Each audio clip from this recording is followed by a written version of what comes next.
Vidéo un peu plus destinée aux professionnels. Comme vous vous en doutez, je faisais partie d'une équipe Sino. J'étais maître chien en unité opérationnelle. Et j'ai pu constater, et pas que dans l'unité où j'opérais, mais d'une manière globale, dans beaucoup d'unités cynotechniques, qu'elles soient françaises, européennes, voire même internationales, une sous-exploitation des capacités du chien. Cette sous-exploitation s'explique par différents facteurs, tels que le manque de temps, le manque de connaissances, le manque de motivation, mais surtout le fait de ne pas chercher à faire innover l'emploi du chien en unité opérationnelle, que ce soit dans la police ou dans l'armée.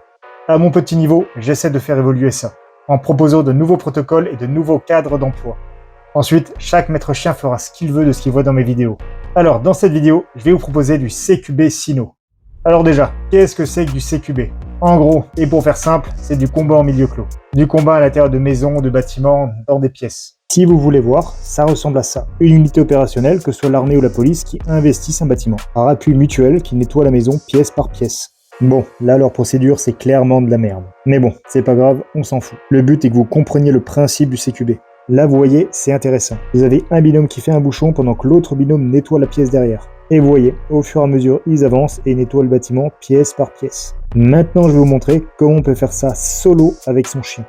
Ce type de combat est extrêmement technique et épuisant. Alors je ne me place pas en expert du CQB, mais je vais y apporter ma petite touche Sino pour faciliter la vie aux unités et interviennent dans ces conditions. Vous allez être capable de cleaner une maison seul avec votre chien, en utilisant simplement des appuis mutuels et du dirigement à la voix, ou au geste, même si dans la vidéo, je propose du dirigement à la voix. Allez, c'est parti, solo avec mon chien. Je sais, je suis bon au dessin. Bon, voilà le schéma de la maison que je dois cleaner. Bon, on va colorier en rouge toutes les zones que je n'ai pas sécurisées et où il peut y avoir une menace potentielle. Donc forcément, toutes les pièces. Ouais, je sais, je suis bon en coloriage aussi. Il n'y a pas que les pièces, il y a aussi le couloir qui n'est pas sécurisé. Et ça, vous en doutez parce que vous êtes bon.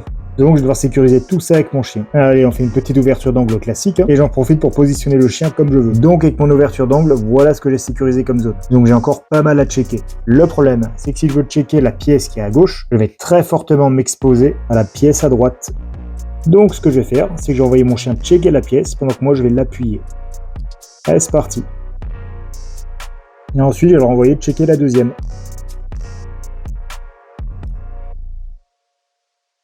Et une fois que c'est safe, il revient à moi. Donc là, les deux premières pièces sont sécurisées. Et comme je fais confiance à mon chien, je peux passer devant en prenant en compte uniquement le secteur dangereux. Parce qu'avec les facultés du chien, s'il y avait eu quelqu'un dans ces pièces, il l'aurait trouvé. Maintenant, je me retrouve au fond du couloir avec deux portes qui se font face. Ce que je vais faire, c'est que je vais envoyer mon chien à droite et je vais rentrer en même temps sur la gauche. Comme ça, on s'appuie l'un l'autre et on sécurise les deux pièces en même temps. Les deux dernières pièces sont prises et sécurisées. Du coup, toute la maison est clean et on l'a sécurisée à deux. Allez, on recommence. Ce coup-ci, je vous montre avec un autre chien pour bien vous montrer que le dressage est faisable avec n'importe quel chien. Elle est rentrée, elle a sécurisé la pièce, elle va ressortir, je vais la guider jusqu'à l'autre. Elle rentre, elle la sécurise, elle revient à moi. À partir de là, je progresse, je passe devant les deux portes parce que je lui fais confiance. Et là, pareil, en simultané, chacun de notre côté. Ce travail est relativement facile à faire. Il vous suffit d'apprendre les 4 directions de votre chien et de pratiquer l'exercice avec de plus en plus de stimuli pour le rendre opérationnel en tout lieu et tout temps. Voici le début de travail de dirigement avec mon chien. Right. Stop. Right. En avant.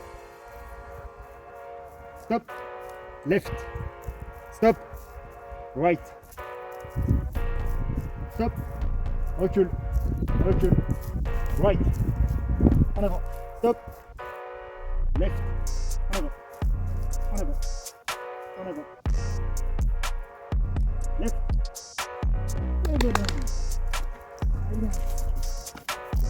Je vous mets mes premiers entraînements vus de drone. Je me fixais un objectif et je me démerdais pour guider le chien. Petit à petit, j'augmentais la difficulté et je me fixais des points de passage obligatoires.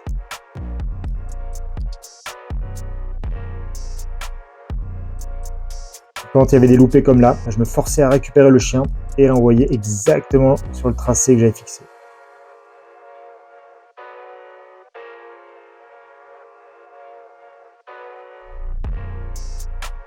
On était là dans le tout début de mon entraînement en dirigement. Mon but avec ce protocole est de faire évoluer l'emploi du chien, car il a des capacités qui sont sous-exploitées. Comme dans cet exercice où je vais positionner mon chien de sorte à ce qu'il soit en mesure de fondre dans la pièce pour neutraliser une potentielle menace, suite à quoi je rentre quasiment instantanément pour l'appuyer. Tout est possible avec ce type de chien quand on sait rentrer dans leur tête.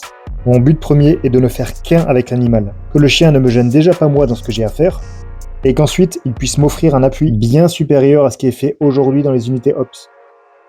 Parce que dans beaucoup de situations et dans beaucoup d'unités, le sino subit le comportement de son chien. Et oui les gars, faut pas se mentir, hein. Que votre chien se montre impatient, chuine ou aboie, tire comme un porc sur votre liaison tactique ou votre laisse, ou ne fait pas ce que vous lui demandez, on peut pas dire que vous êtes en mode ultra ops. Et c'est pas une fatalité les mecs, hein.